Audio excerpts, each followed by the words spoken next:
आज से 7वें दिन तुझे तक्षक डस लेगा, मेरी प्रेरणा से तक्षक आएगा और तुझे डस लेगा। इत लंघित मर्यादम तक्षक सप्तमे हनि दक्षित कुलांगारम चेद तो में तद्रोम। हे कुलांगार परीक्षित, मेरे पिता का अपमान करके तूने ठीक नहीं किया। और इतना कह करके वो दहाड़ मार करके रोने लगा। श्रृंगी ऋषि रोते हैं दहाड़ मार करके। पितरम वीक्ष्य दुखार्तो मुक्त कंठो रोद। मुक्त कंठ से जब रोते हैं, इधर क्या है, जब मुकुट को उतारा राजा परीक्षित ने तो उनको अपनी करनी पर पछतावा होने लगा। अरे मैंने ये क्या कर डाला, अहो मया नीच मनार्थ, अहो मया नीच मनार्थ वत कृतम निरागसी ब्रह्मणि गण तेजसी ध्रुवम ततो में कृत्य विहेलना दुरत्यम विष्णुम नाथ दीर्घाद। मैंने ब्राह्मण का अपराध किया है, अवश्य कोई घोर विपत्ति मुझ पर आन पड़ेगी। यहाँ पर देखिए, श्रृंगी के रुदन की आवाज से समीक का ध्यान जैसे ही खुला, आंखें खुली तो उन्होंने कहा क्यों रोते हो?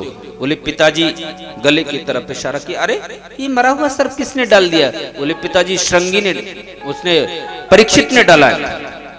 श्रृंगी कहते हैं परीक्षित ने डाला। परीक्षित ने? परीक्षित तो बड़ा ही धर्मात्मा पुण्यात्मा राजा है, लेकिन चलो कोई भूल हो गई होगी, लेकिन बेटा तूने तो कुछ उसको नहीं कहा। बोले पिताजी मैंने तो उसको श्राप दे दिया है। श्राप दे दिया? क्या दे दिया? श्राप दे दिया है कि आज से 7वें दिन तक्षक डस लेगा। ओहो, उन्होंने कहा तूने विचार के काम नहीं किया। ऐसे धर्मात्मा पुण्यात्मा राजा के बिना तो प्रजा दुखी हो जाएगी, और प्रजा जो दुखी रहेगी उसका अपराध हमको लगेगा, और इससे भी ज्यादा अपराध तब लगेगा पुत्र यदि ये सूचना, ये श्रृंगी के श्राप की, तेरे श्राप की सूचना यदि राजा परीक्षित पर नहीं पहुंची तो और भी ज्यादा अपराध लगेगा।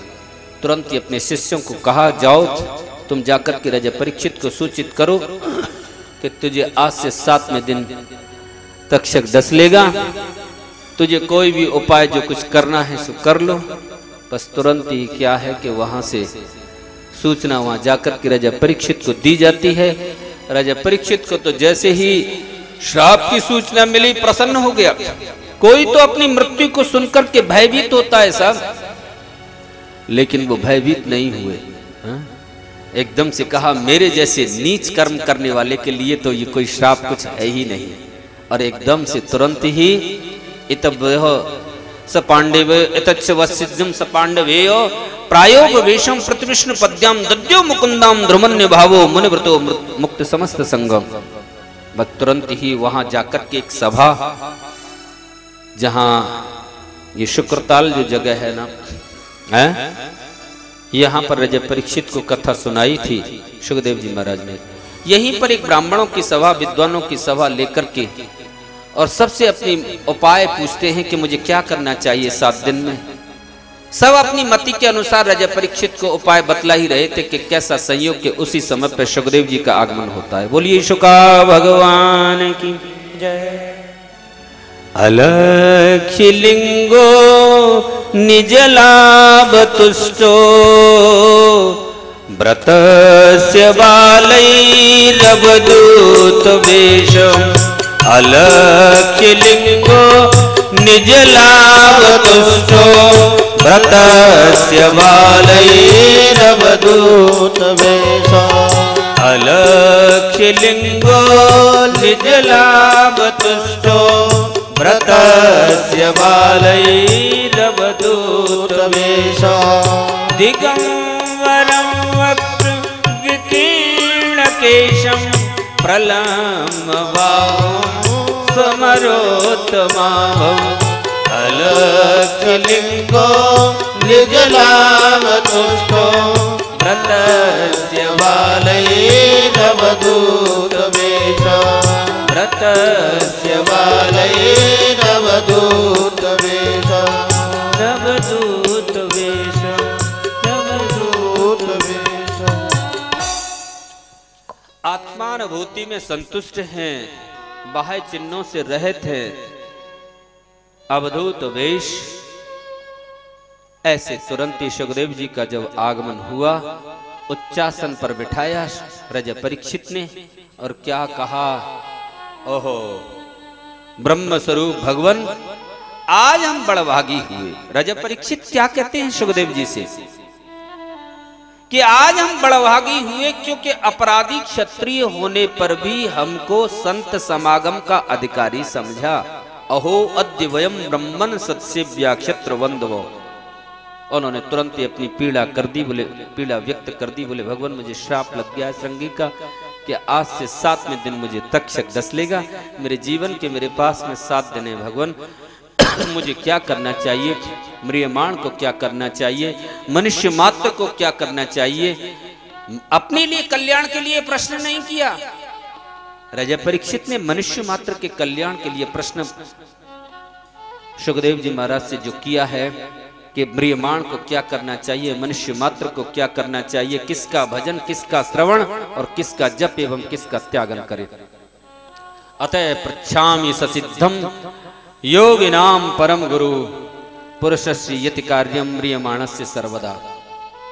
अतः पृच्छामि ससिद्धम योगिनाम परम गुरु, क्योंकि जिससे कथा श्रवण की जाती है वो गुरु ही नहीं होता है, वो तो परम गुरु होता है। बोलो राधे राधे। तो परम गुरु का संबोधन राजा परीक्षित को पहले दिया गया है। परम गुरु का संबोधन सुखदेव जी महाराज को राजा परीक्षित ने दिया। सुखदेव जी ने कहा, अरे परीक्षित तू क्यों चिंता करता है, तेरे पास तो 7 दिन है पगले, 7 दिन तो बहुत होते हैं। महाराज खट्वांग को अपनी मृत्यु से 2.5 घड़ी पूर्व वैराग्य हुआ था और 2.5 घड़ी में उन्होंने मुक्ति प्राप्त कर ली थी। तो मुक्ति कोई बड़ी बात नहीं है, जीव को भक्ति की कामना करनी चाहिए, भक्ति को प्राप्त करना चाहिए। जो भक्ति को प्राप्त कर लेता है हजारों मुक्तियां भक्ति के चरण चूमती हैं। बोलो राधे। मैंने वेद तुल्य श्रीमद् भागवत का अपने वेद अभ्यास पिता से जो है अध्ययन किया, मैंने वेद अभ्यास पिता से अनुभव किया, अध्ययन किया। अब मैं तुमको सुनाऊंगा, लेकिन पहले तुम अपने अंतःकरण की पवित्रता के लिए जितासनो जित श्वासो जित संगो जितेंद्रियो स्थूल भगवतो रूपो मन संधार्येद्या अंडको से शरीर स्मन सप्ता वर्णन संयुतो वैराज पुरुषो यशो भगवान धारणस। देखिए उस विराट स्वरूप भगवान का जो है तुम जो है चिंतन करो।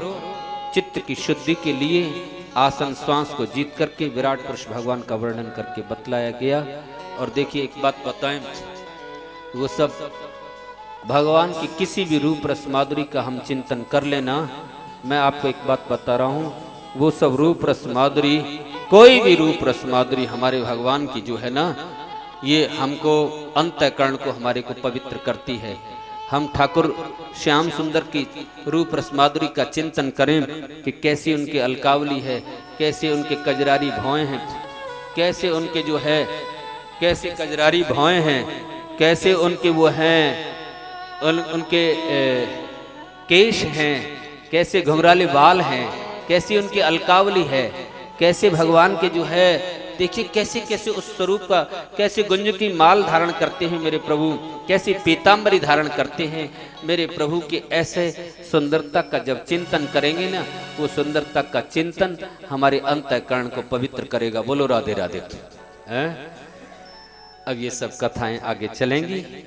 कल से जो कथा समय का निर्धारण जो हुआ है वही 9 से 12 रहा करेगा और शाम को 2:30 से 5:30। बोलो राधे राधे।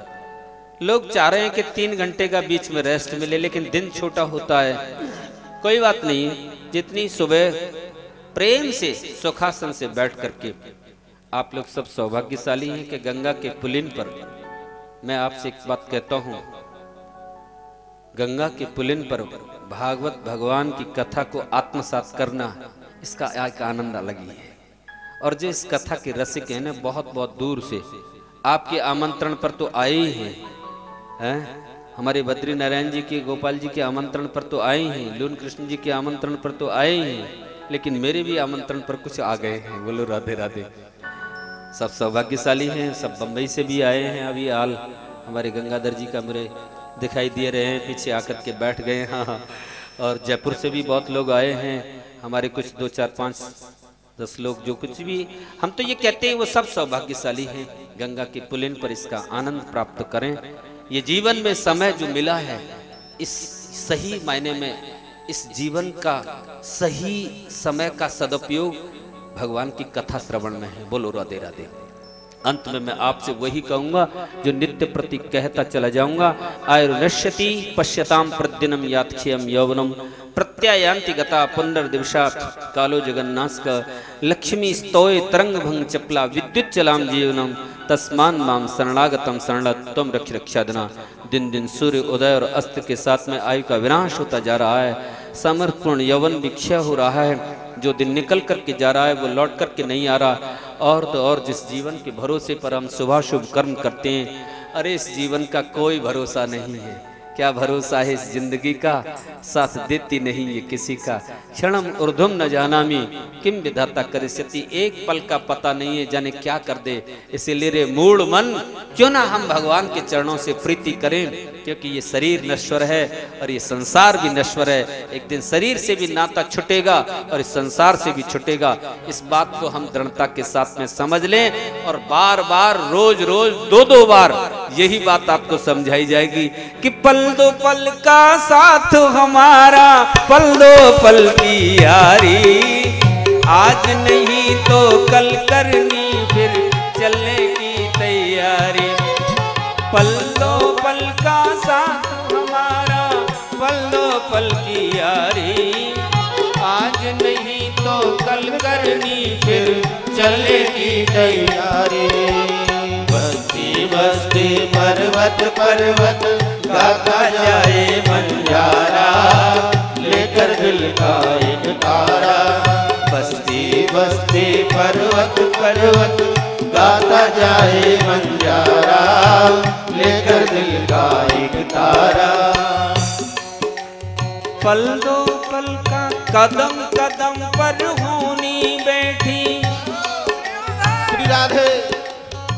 अपना जाल बिछाए,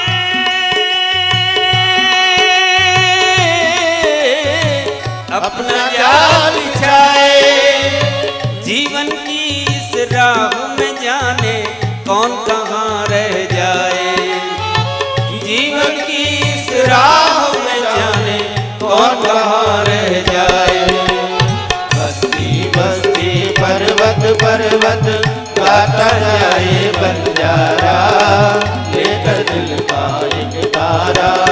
बस्ती बस्ती पर्वत पर्वत गाता जाए बंजारा, लेकर दिल का एक तारा। धन दौलत के पीछे है क्यों दुनिया ये दीवानी, दुनिया ये दीवानी। यहाँ की दौलत यहीं रहेगी, साथ नहीं वह जानी। यहाँ की दौलत यहीं रहेगी, साथ नहीं वहाँ जानी। बस्ती बस्ती पर्वत पर्वत गाता जाए बंजारा, लेकर दिल का एक तारा। एक तारा एक तारा एक तारा नहीं प्रतीक्षिते मृत्यु, मृत्यु कभी इस बात का इंतजार नहीं करती कि ये काम हमारा अधूरा है, ये पूरा है। अरे वो तो जाने कब हमको हाथ पकड़ करके ले जा सकती है। इसीलिए उस मूढ़ता की सोच का हम त्यागन करें और भगवान चरणारविंद की प्रीति को हम जरूर प्राप्त करें। और एक बात बताएं, भगवत चरणारविंद की प्रीति प्राप्त करने का एक बहुत ही सरल और सहज साधन, भगवान की कथा सुनो और भगवान की प्रीति को प्राप्त करो।